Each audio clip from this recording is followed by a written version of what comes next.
Qasif Abdullah, the Pakistan DGMO, started, that they wanted a ceasefire.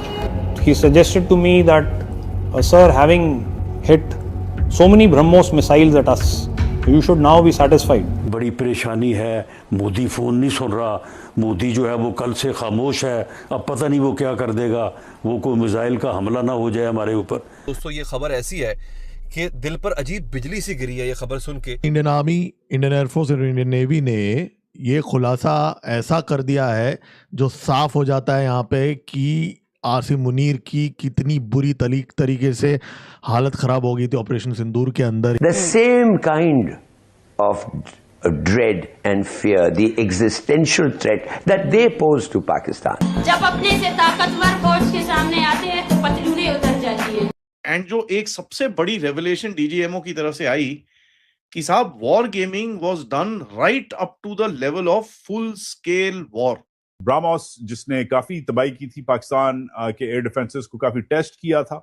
कभी ये ज़ुबान हाली हमने देखी थी कि हम मांग मांग कर बर्बाद हो चुके हैं, इज्जत नफ्स हमारी बुरी तरह मजरूह हो चुकी है। हम खैरात मांगने जाते हैं, लोग दूर से दरवाजा बंद कर लेते हैं। खबर है और बुलेटिन ऑफ एटॉमिक साइंटिस्ट के असेसमेंट के मुताबिक मई 2025 का जो कन्फ्रंटेशन है ये डेमोन्स्ट्रेट करता है कि पाकिस्तान के न्यूक्लियर वेपन्स इंडिया को कन्वेंशनल मिलिट्री एक्शन से डेटर नहीं कर पाए। यानी कि सवाल ये। नमस्कार दोस्तों, जय हिंद। न्यूज हिंदुस्तान की में आपका स्वागत है। दोस्तों, ऑपरेशन सिंदूर को लेकर एक साल बाद सामने आई जानकारी ने एक बार फिर भारत पाकिस्तान संघर्ष की पूरी कहानी को चर्चा में ला दिया है। ऑपरेशन सिंदूर के दौरान भारत की जवाबी कार्रवाई में स्वदेशी ब्रह्मोस मिसाइलों की महत्वपूर्ण भूमिका सामने आई है। पूर्व DGMO lieutenant general Rajiv Ghai ने 2026 में ऑपरेशन सिंदूर की पहली वर्षगांठ पर बताया कि इस अभियान में ब्रह्मोस और आकाश जैसे भारतीय सिस्टम्स का इस्तेमाल हुआ था। लेकिन दोस्तों, इस कहानी का सबसे बड़ा हिस्सा है पाकिस्तान की तरफ से सीज़फायर की मांग। ऑपरेशन सिंदूर के दौरान 10 मई को पाकिस्तान के DGMO major general Kashif Abdullah ने भारतीय डीजीएमओ राजीव घई से संपर्क किया और हॉस्टिलिटीज रोकने की मांग रखी। यानी जिस पाकिस्तान ने शुरुआत में भारत की कार्रवाई का जवाब देने की बात कही थी, कुछ ही समय बाद उसकी तरफ से सैन्य कार्रवाई रोकने के लिए बातचीत शुरू हुई। राजीव घई के मुताबिक पाकिस्तान की तरफ से सेसेशन की रिक्वेस्ट आने के बाद भारत ने ऑपरेशंस रोकने पर सहमति जताई। लेकिन इससे पहले भारत ने पाकिस्तान और पाकिस्तान अधिकृत जम्मू कश्मीर में आतंकवादी इंफ्रास्ट्रक्चर के खिलाफ प्रिसिजन स्ट्राइक्स की थीं। ऑपरेशन सिंदूर का घोषित मिलिट्री ऑब्जेक्टिव आतंकवादियों और उनके इंफ्रास्ट्रक्चर को निशाना बनाना था। भारतीय अधिकारियों ने बताया था कि इस अभियान में कई महत्वपूर्ण टेरर टारगेट्स को नष्ट किया गया। अब बात करते हैं ब्रह्मोस की। ब्रह्मोस की हाई स्पीड और प्रिसिजन स्ट्राइक कैपेबिलिटी ने इस पूरे ऑपरेशन में भारत की लॉन्ग रेंज स्ट्राइक कैपेबिलिटी को दिखाया। बाद की सैन्य असेसमेंट्स में पाकिस्तान के कई एयरबेसेस और मिलिट्री इंफ्रास्ट्रक्चर को हुए नुकसान की भी चर्चा हुई। इंडिया टुडे की एक विस्तृत असेसमेंट के मुताबिक ब्रह्मोस और स्कैल्प मिसाइल्स ने पाकिस्तान के कई एयरबेसेस को निशाना बनाया था। यानी दोस्तों, ऑपरेशन सिंदूर सिर्फ एक जवाबी कार्रवाई नहीं था, इसने भारत की precision strike capability, air defence और इंडिजिनस वेपन सिस्टम्स की क्षमता भी दुनिया के सामने रखी। और सबसे महत्वपूर्ण संदेश यह था कि आतंकवाद के खिलाफ भारत की कार्रवाई सिर्फ आतंकवादी ठिकानों तक सीमित नहीं रहने वाली। अब सवाल ये है, क्या ब्रह्मोस और दूसरे भारतीय वेपन सिस्टम्स ने ऑपरेशन सिंदूर में युद्ध का बैलेंस भारत के पक्ष में बदलने में अहम भूमिका निभाई? और क्या पाकिस्तान की सीज़फायर रिक्वेस्ट इस बात का संकेत थी कि आगे बढ़ना उसके लिए बेहद महंगा साबित हो रहा था? राजीव घई और अन्य सैन्य अधिकारियों के बाद सामने आई जानकारी से कम इतना जरूर स्पष्ट होता है कि ऑपरेशन सिंदूर ने भारत पाकिस्तान के सैन्य समीकरण में एक नया अध्याय जरूर जोड़ दिया।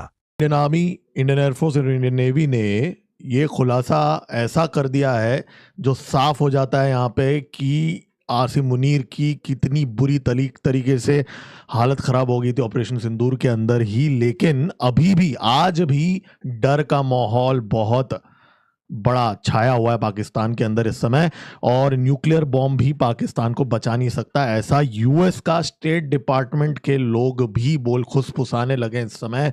ऐसी भी आज एक रिपोर्ट आई है। तो सबसे पहले हम आज बात करेंगे अजीत डोवल जी और हमारी जो मिलिट्री ने क्या एक्सपोज किया है यहाँ पे, और फिर हम बात करेंगे कि कैसे पाकिस्तान का न्यूक्लियर डेटरेंस यहाँ ताश के पत्तों की तरह बिखरते हुए नजर आ रहा है। और ये बात मैं नहीं कह रहा हूँ, यूएस के स्टेट डिपार्टमेंट के कुछ लोग कह रहे हैं, एक्स स्टेट डिपार्टमेंट और कुछ थिंक टैंक्स बोल रहे हैं। लेकिन इन सब के बीच में पाकिस्तान के अंदर जमाते इस्लामी ने पूरे पाकिस्तान में प्रोटेस्ट की धमकी दे दी। अब पीओके जो है एक तरफ से ब्लॉकेड ही लग चुका है पाकिस्तान आर्मी के लिए।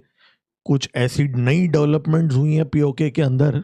देखिए, सबसे पहले जो डिस्कवरी की जो डॉक्यूमेंट्री है उसमें कुछ खुलासे हुए, वैसे तो बहुत खुलासे हुए हैं, लेकिन जो मैं कुछ मेन चीज़ें ऐसे खुलासे हुए हैं जो आज हमारे बहुत काम आएगा। और जो झूठ फैलाया जा रहा था ना भारत को लेके, वो पूरा एक्सपोज हो चुका है यहाँ पे, ठीक है।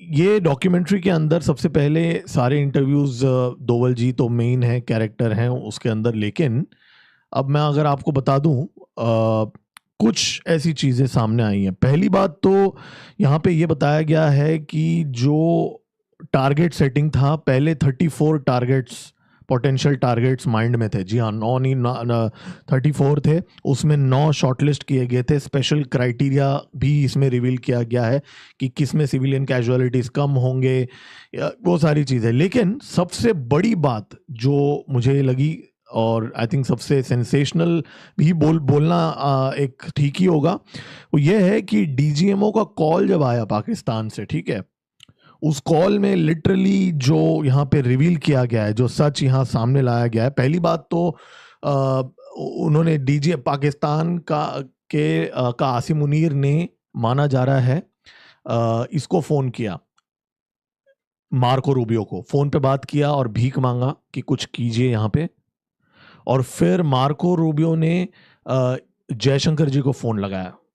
फिर जयशंकर जी को फ़ोन लगा के बोला कि पाकिस्तान जो है वो चाहता है कि सीज़ फायर हो, तो आप कुछ देखिए। तो जयशंकर जी ने बोला ये हमारे और पाकिस्तान के बीच की बात है, आप बीच में मत आइए। आप जो हैं, अगर आपको इतना ही मैसेज पहुंचाना तो आप उनको बोल दो उनका डीजीएमओ हमारे डीजीएमओ के साथ फ़ोन करे और हमारा जो एस्टैब्लिश्ड मैकेनिज्म है उस पर फ़ोन करें।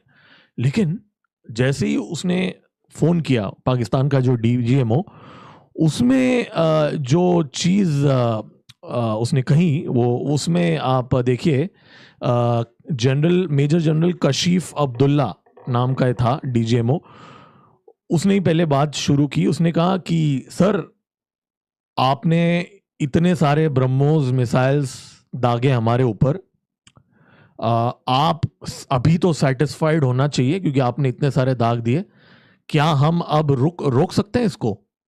ये एग्जैक्ट वर्ड्स हैं जो इस डॉक्यूमेंट्री के अंदर कहा। Sir, having hit so many Brahmos missiles at us, you should now be satisfied and we can bring this to a stop. तो लिटरली भीख मांगी है। और बुलेटिन ऑफ एटॉमिक साइंटिस्ट के असेसमेंट के मुताबिक मई 2025 का जो कन्फ्रंटेशन है, ये डेमोन्स्ट्रेट करता है कि पाकिस्तान के न्यूक्लियर वेपन्स इंडिया को कन्वेंशनल मिलिट्री एक्शन से डेटर नहीं कर पाए। यानी कि सवाल ये नहीं है कि पाकिस्तान के पास न्यूक्लियर वेपन है या नहीं है, सवाल ये है कि क्या न्यूक्लियर वेपन का होना इंडिया को हर लेवल की जो मिलिट्री रिटेलिएशन है उससे रोक सकता है या नहीं रोक सकता है। जो पाकिस्तान का फसाद था, जो अभी वो कुछ दिन पहले सेलिब्रेट कर रहे थे, फतह, पता नहीं कौन सी फतह, तो उसका तो सारा पूरा कच्चा चिट्ठा खुल गया है कि ऑपरेशन सिंदूर ने किस तरह से इनके ठिकानों को ध्वस्त किया। तो इसी पे आज हम बात करेंगे और सारी चीजें एक बार फिर से रिविजिट करेंगे और पाकिस्तानियों के एक बार फिर से, अब तो पाकिस्तान के जो दोस्त थे उसी की तरफ से ये जवाब मिल गया। तो चर्चा की शुरुआत करते हैं। इस चर्चा में आज हमारे साथ खास मेहमान जुड़े हुए हैं, lieutenant general Dushyant Singh, DG क्लॉस। बहुत बहुत स्वागत है सर आपका। जय हिंद, नमस्कार। आपको नमस्कार और आपके ऑडियंस को भी नमस्कार, जय हिंद। और पूरे देश को आपके माध्यम से स्वतंत्रता दिवस 80वें स्वतंत्रता दिवस की हार्दिक शुभकामनाएं और बधाई। बहुत बहुत धन्यवाद सर, आपको भी बहुत शुभकामनाएं। सर, फाइनली पाकिस्तान ऑपरेशन सिंदूर को लेकर हमेशा ये प्रोजेक्ट करता आया है कि ये रिपोर्ट तो आपकी है, कोई इंटरनेशनल, कोई इंडिपेंडेंट रिपोर्ट बताइए। अब तो सर ये अमेरिका जो इस वक्त पाकिस्तान का बहुत गहरा दोस्त है, हालांकि हमारे भी अच्छे संबंध है, लेकिन आजकल पाकिस्तान से दोस्ती चल रही है, अमेरिका से रिपोर्ट आ रही है